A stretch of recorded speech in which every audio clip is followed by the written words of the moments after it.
Olá, sejam todos bem-vindos aqui no canal. Assunto do dia é um jornalismo sério, independente, de credibilidade, cujas fontes sempre estarão aí na tela para vocês estarem conferindo a íntegra da notícia. E agora, a Gleisi Hoffmann e todo o PT, o partido que ela representa como presidente, estão temerosos. E ela, com o que disse o Mark Zuckerberg, André Mendonça, ele se insurge, ele bate na mesa sobre aí o marco civil da internet e diz algo, e é estarrecedor, algo a se pensar, onde agora, pessoal, o drama que fatalmente o magistrado, o relator dos atos do dia 8 de janeiro, terá que enfrentar, e ele nesta engrenagem, ele se manifesta e faz uma ameaça clara para todos aqueles que for contra aos seus mandados. Vamos aqui relembrar um pouquinho sobre o assunto. Bem, o que acontece, pessoal? O sistema, né, no dia 8 lá de janeiro, foi o dia em que as autoridades desinteressadas renovaram suas juras de amor pelo combate à desinformação e ao discurso de ódio que, segundo a narrativa vigente, teriam descambado para o quebra-quebra de 2 anos atrás. O magistrado relator dos atos do dia 8 de janeiro, a ponta de lança nesse esforço, não deixou por menos, afirmou com todas as letras, que o STF não vai permitir que as redes continuem sendo instrumentalizadas para ampliar discurso de ódio. Porém, André Mendonça, ele levanta a voz. No Supremo Tribunal Federal, houve-se uma discussão, a regulamentação das redes sociais no Brasil, focando a responsabilidade das plataformas sobre o conteúdo publicado pelos usuários. Durante a sessão, o ministro André Mendonça se insurgiu aos demais magistrados, como ele tem feito corriqueiramente. Ele se insurgiu e pediu vista do processo, coisa que deixou os magistrados indignados, ressaltando preocupações sobre o risco de censura e a necessidade de diferenciar figuras públicas de cidadãos anônimos no debate político. Mendonça destacou o seguinte: a democracia se faz pelo livre exercício público da razão e do discurso, ainda que imerecidos, injustos e até ofensivos à honra, afirmou, se relacionando provavelmente, a muitas declarações feitas contra os próprios ministros da Suprema Corte, que muitas das vezes vem invadindo competência. Por isso que existe lá na Câmara dos Deputados uma PEC onde para limitar aí as decisões monocráticas de ministros. E também existe outra PEC anti-STF, que o Legislativo, se alguma decisão da Suprema Corte pode estar violando aí, extrapolando o poder, pode sim interferir. Mas pelo que nós estamos vendo aqui, pessoal, o próprio jornalista lá da CNN Brasil, William Vac, jornalista ponderado, de quem não se duvida de suas credenciais democráticas, termina sua coluna com um parágrafo digno de nota.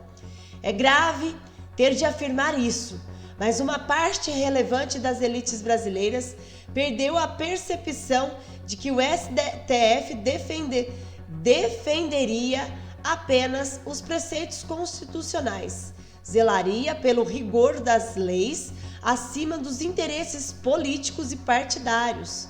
Ao contrário, interessante notar que o jornalista se refere às elites, as elites. O que é elite? Os grandes, os que estão nas altas, como o Poder Judiciário, o Supremo Tribunal Federal, o Executivo, enfim.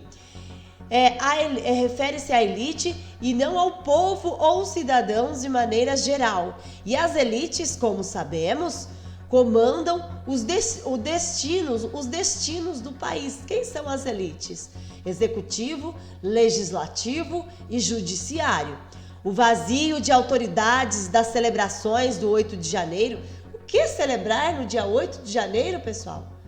Onde pessoas estão presas, muitas delas injustamente, onde um dos verdadeiros culpados, que deveria estar sendo aí também julgado, que também deveria estar sendo condenado, como foi G. Dias, ele está livre, leve e solto, onde o ministro da época da Justiça, Flávio Dino, deveria colocar para todo mundo ver as imagens do 8 de janeiro, disse que foi apagada, e isso daí não tem explicação.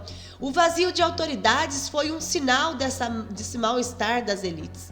Todos já perceberam que há apenas um vencedor neste arranjo de Lula e seu partido. O espantalho do discurso de ódio.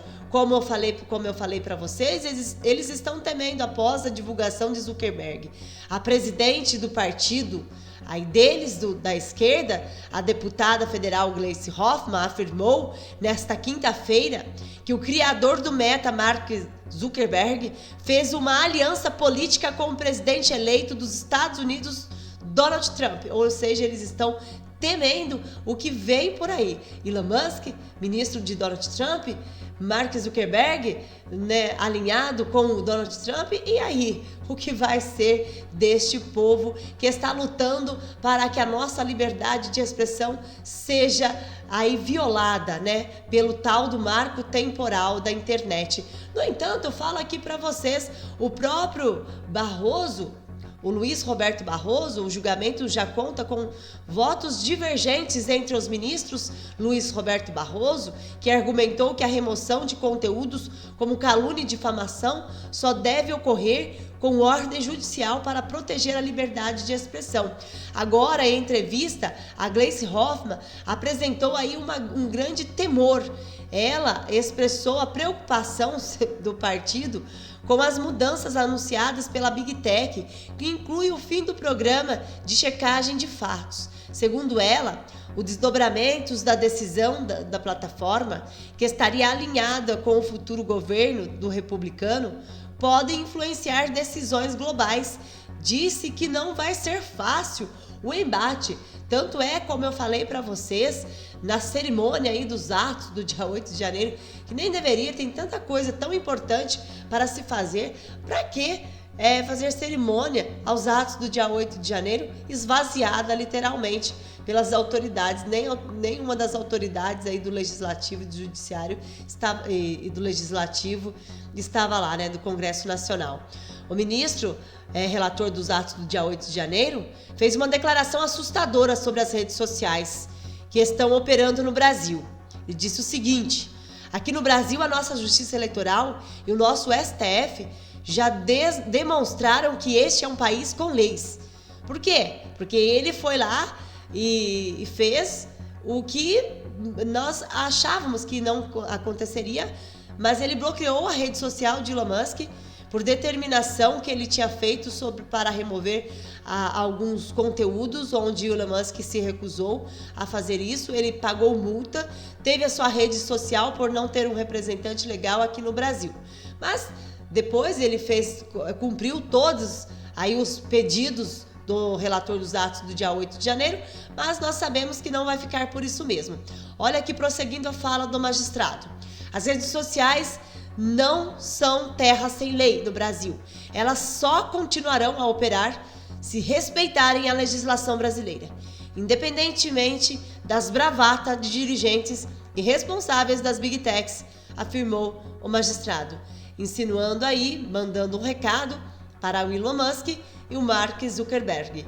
Bem, pessoal, é inaceitável, né, nós vermos o nosso país da maneira que está, não apenas pela liberdade de expressão, também pela liberdade de expressão, mas também por um governo que infelizmente está levando o nosso país ao fundo do poço. Dólar às alturas, agora deu uma estabilizada, mas espere que o recesso está voltando e tudo pode aí piorar. Nós esperamos temos que ter esperança para o positivo. Mas com esse desgoverno, infelizmente, não teremos esperança. A nossa esperança vai ser em 2026, quando farão a troca aí de presidente, né? E nós esperamos que Bolsonaro volte para o embate, para o combate, vamos dizer assim, e ele volte a ser o nosso presidente. Ah, mas se caso o ex-presidente Bolsonaro não voltar a ser inelegível, calma, que tem planos. Mesmo ele disse que ele será o plano A, o plano B, o plano C. Sim, ele será todos esses planos. Nós não vamos ficar sem o representante da direita. Pode ficar tranquilo. Vou finalizando este vídeo. Deixe o like, compartilhe, se inscreva e ative o sininho para ser notificado todos os dias. Forte abraço e Deus abençoe a todos.